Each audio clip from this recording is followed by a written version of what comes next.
White house करस्पॉन्डंट्स असोसिएशनच्या annual डिनरमध्ये झालेल्या गोळीबारामधून Donald Trump आणि इतर व्हीव्हीआयपीची सुरक्षितपणे सुटका करण्यामध्ये स्पेशल सर्व्हिसेस एजंट्सला यश जरी आलं असलं तरी एकूणच सुरक्षा व्यवस्थेमध्ये छेद जो त्या ठिकाणी झालेला आहे त्या अनुषंगाने वेगवेगळ्या प्रकारचे प्रश्न आज घडीला रेज केले जात आहेत.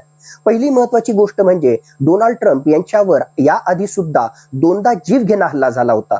दुसरी महत्वाची गोष्ट, इराण युद्ध सुरू असताना आणि त्यातल्या त्यात इराणचा सर्वोच्च नेता अयातुल्ला अली खामेनी याचा खात्मा केल्यानंतर नक्कीच अमेरिकेतले हाय व्हॅल्यू टार्गेट्स, ज्यामध्ये काही महत्वाचे राजकीय नेते किंवा सिनियर कमांडर्स यांना टिपण्याचा प्रयत्न हा इराणकडून किंवा इराण समर्थित दहशतवादी संघटनांकडून केला जाईल अशा प्रकारचे इंटेलिजन्स इनपुट होते. एवढंच नाही तर स्पीड बोट किंवा ड्रोन्सच्या माध्यमातून सुद्धा अमेरिकेमध्ये हल्ले होऊ शकतात आणि त्याही पलीकडे जाऊन पाकिस्तानमधल्या भाडोत्री दहशतवाद्यांचा वापर करून अमेरिकेमध्ये काही हल्ले होऊ शकतात अशा प्रकारचं सुद्धा इंटेलिजन्स इनपुट हे अमेरिकेला त्या ठिकाणी मिळालं होतं.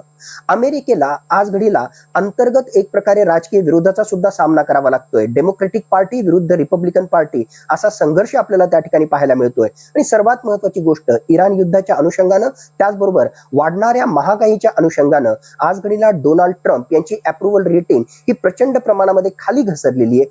त्याचबरोबर अमेरिकेमधले गन लॉज हे काहीशे लॅक्स आहेत, सैल आहेत. या सगळ्या गोष्टींचा एकत्रित विचार केला तर नेमकं कुठलं कारण या गोळीबाराच्या मागे होतं का हे शोधणं अत्यंत महत्वाचं आहे. आणि त्या अनुषंगानं अमेरिकेच्या सुरक्षा व्यवस्थेतली ही चूक याचा संबंध काही एक्सटर्नल फॅक्टरशी आहे का इंटरनल फॅक्टरशी आहे आणि नेमकं या गोळीबारामागचं कारण काय आहे हे शोधणं अत्यंत महत्वाचं ठरणार आहे.